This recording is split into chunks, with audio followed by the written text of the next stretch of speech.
Hello and welcome. I'm Pranav Upadhyay and you're watching India Today Global.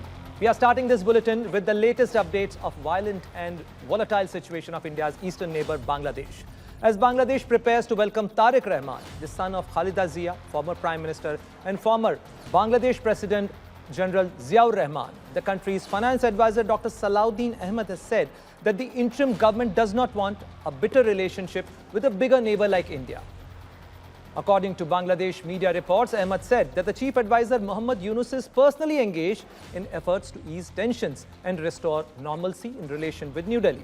Regarding the anti-India rhetoric, he said that remarks are purely political and have no connection with the government. But the interim government of Muhammad Yunus does not practice what it preaches.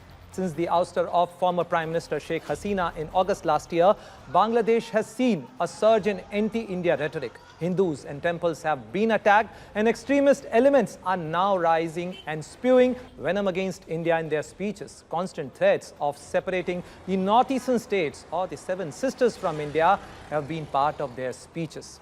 After Sheikh Hasina flew to India following her ouster, Dhaka has been pressurizing New Delhi to extradite the former Prime Minister. However, India has said that we will look into it. Meanwhile, the homecoming of Tariq Rahman on December 25th comes just 50 days ahead of the national elections in the country that is to be held on February 12, 2026.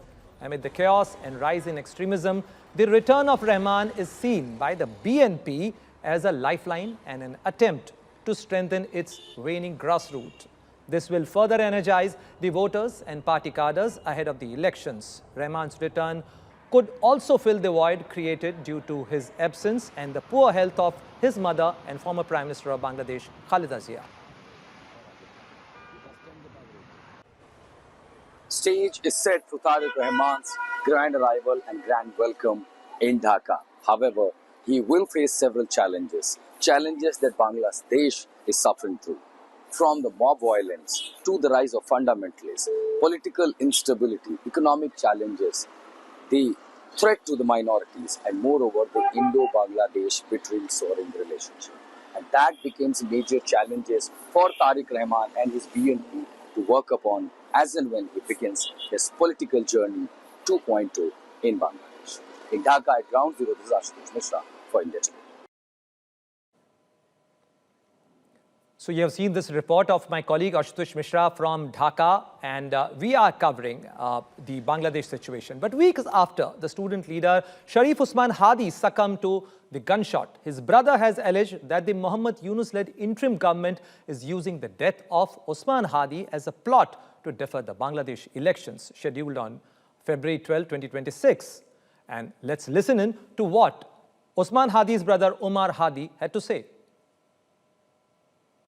I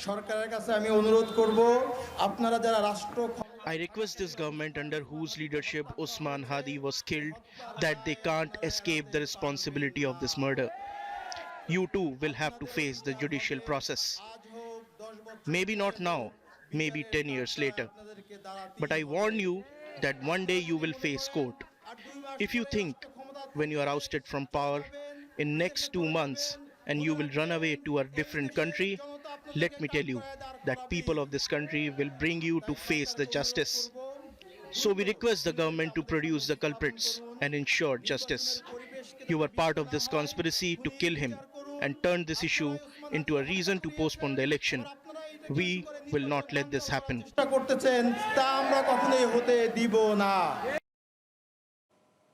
And meanwhile, the media of Bangladesh is also facing wrath. They are facing threats and attacks. So because following attacks on prominent Bangladeshi newspapers earlier this week, several youth visited the office of Global TV Bangladesh in Dhaka and demanded the removal of its head of news, Nazneen Munni, failing which it would meet the fate of Pratham Alo and Daily Star. The youth claimed that Nazneen, a popular TV anchor, was an Awami League supporter. The youth was said to be members of the Anti-Discrimination Student Front, but the outfit has distanced itself from them. The incident happened on December 21st, 3 days after the offices of Pratham Alo and Daily Star were vandalized and set on fire. Nazneen told media that she was not in the office when the incident happened. She said that youth met the managing director and complained that the coverage of death of Usman Hadi was not adequate. However, the youth were not convinced and asked the managing director to give an undertaking that she would be removed within 48 hours. However, the MD of the news organization refused to sign the document. Let's listen in to what Nazneen Munni told my colleague Ashutosh Mishra. Nazneen, thank you for speaking to India Today. Please tell the situation, how the Bangladesh media has been really in a difficulties for last few days, particularly the threat that you have been receiving, Nazneen. Yeah, this is an unfortunate situation for us. The journalists are all time is in a threat in all governments era. But this time, nowadays, actually, 10, 15 days are in the extreme situation because, the Daily Star and Pratham Alo, the powerful station, powerful and also the biggest and the popular news outlet they are. And their building are burned already. So that scenario make some fear in the journalist community. So by any chance, do you understand that what was the provocation that led that extremists threatening you, and what's exactly the reason is they are threatening you? Actually, let me clear one thing. All the thing doing by the extremists, we don't have any proof, right? But the extremist group is there. This is the right. But all the thing, there is, again, I'm saying, this is not already proven that extremists are doing this thing. We have to prove, right? With the There's journalists. some elements you have written that some Yeah. elements are threatening you. Yeah, some elements are threatening you. Some group of people are threatening us, and also the media house and also the media station. We didn't recognize that group. What is their political ideology? Who are they? This is not already revealed, right? So we are searching for who they are, who they want to actually. So we're searching. Maybe we can find who did this. So have you filed a complaint to the police? What has been administration's response so far, Nazneen? Not really. I went to police station last evening, and I told the police that what was happened to me. They said that they will collect the CCTV footage and then they will do their inquiry. What happened that day? So could you tell us for how many days you have been receiving the threats, and have you have you resumed your office, or you're not going to your workplace? Yeah, I'm not going to my workplace last 2 days, right? So my authority told me to not to come to the office because the scenario is not good. They told me after cooling down the situation, then I can go to the office. So I'm now at home. You know the scenario. This is my home. So I'm doing my job. This is homework, home office actually. So you have heard Nazneen Munni, a prominent Bangladesh TV anchor. And in fact, Nazneen Munni was part of the student uprising. She supported in a way, but now she is also facing the wrath, and that is an example, that is an evident, example of how volatile situation of Bangladesh is currently. And Nazneen Munni, a prominent TV anchor, is facing the wrath of these, violent mobs and violent students. We do not know who exactly are these individuals, but these are the situation and these are the conditions of Bangladesh and in Dhaka. And in fact, a very disturbing news also came just a while ago that a crude bomb was exploded in Dhaka, the Mog Bazar area, the uprising memorial in Mog Bazar of Dhaka, where the Molotov cocktail was fired, and in fact, it actually wounded and killed an individual, a citizen died there in Dhaka. So this is the situation of Bangladesh, and that actually raises serious concern about the Bangladesh condition.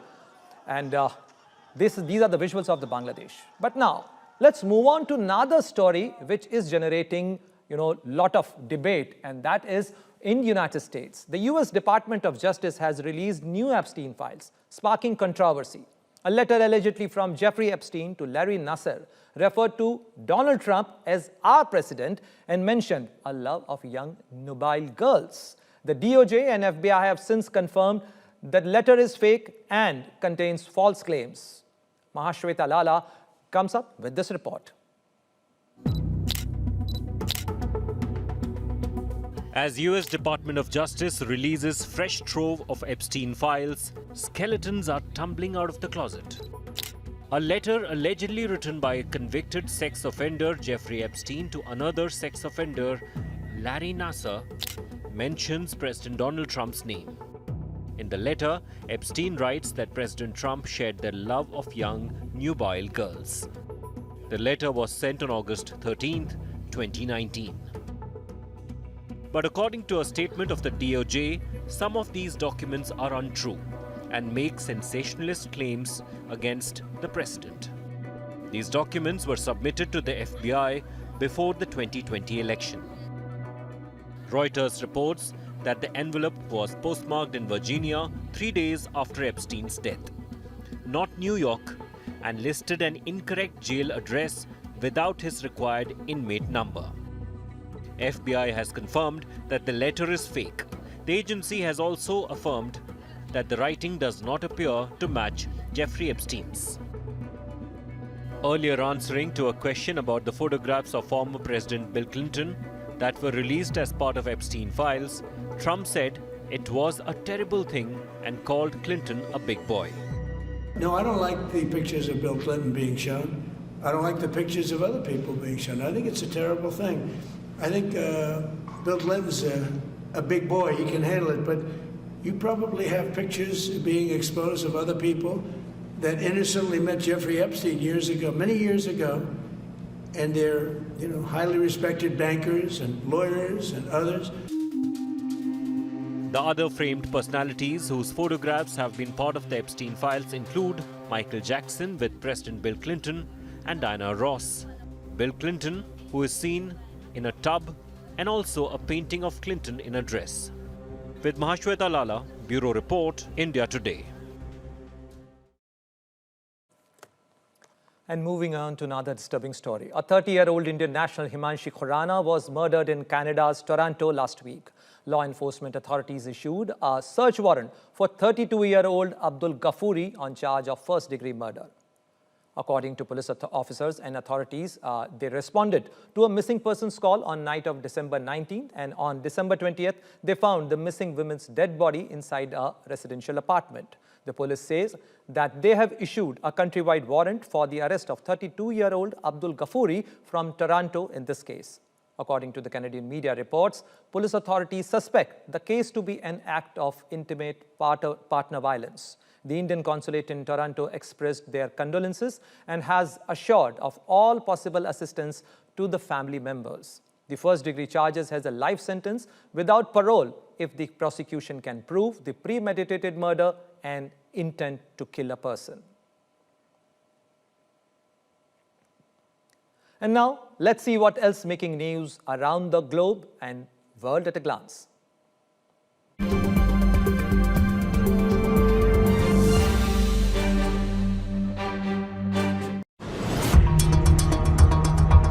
Russia's defense military released a video of what is called to show airstrikes and troop movement in Donetsk, Ukraine.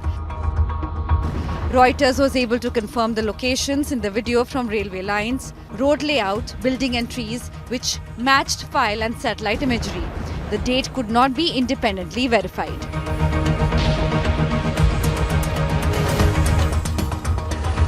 Three people, including 2 police officers, were killed in an explosion in Moscow. Russian investigators said just days after a car bomb killed a high-ranking general not far away. The 2 traffic police officers were approaching a suspicious individual when an explosive device detonated.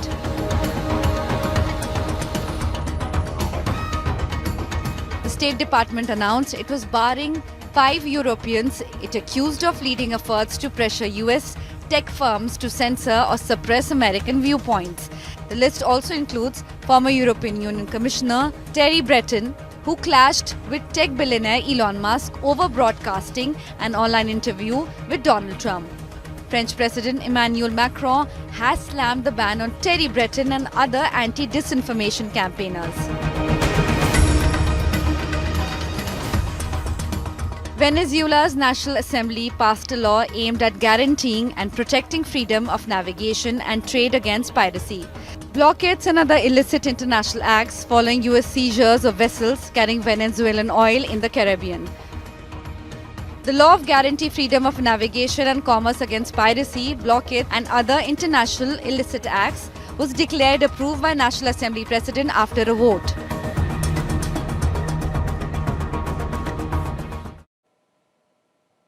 From Taiwan to Venezuela, 2026 is shaping up as a year of converging crises. China, Venezuela and Iran-backed actors are testing global limits, threatening energy, trade and security.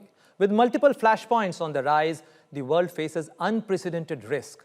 Watch the full episode of Statecraft to see why 2026 could redefine global security.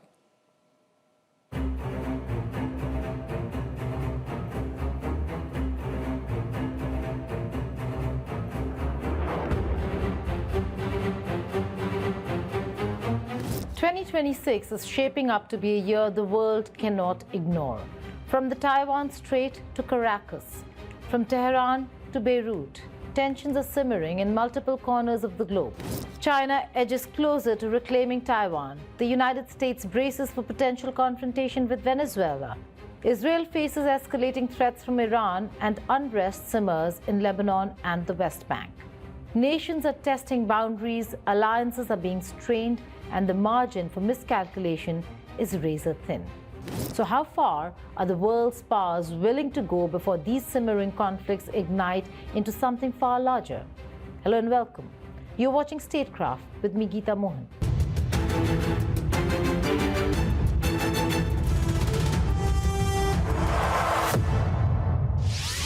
Let's start with Asia's most critical flashpoint, Taiwan. China's leadership under Xi Jinping has repeatedly emphasized reunification with Taiwan by force if necessary. Reports indicate Xi has instructed the People's Liberation Army to prepare for operations to reclaim the island as early as 2027. But geopolitical shifts in 2026 could accelerate this timeline. Europe, caught in the ongoing war in Ukraine and grappling with energy and economic crises, would be largely unable to counter Chinese action. China has steadily expanded its military presence around the Taiwan Strait. Amphibious exercises, live-fire drills, and repeated air incursions into Taiwan's air defense identification zone signal operational readiness. Intelligence assessments suggest the PLA has developed rapid deployment strategies designed to overwhelm Taiwan before a coordinated international response could materialize. Taiwan's potential crisis is also a test of global deterrence. The US maintains a policy of strategic ambiguity, committing to Taiwan's defense without specifying the conditions.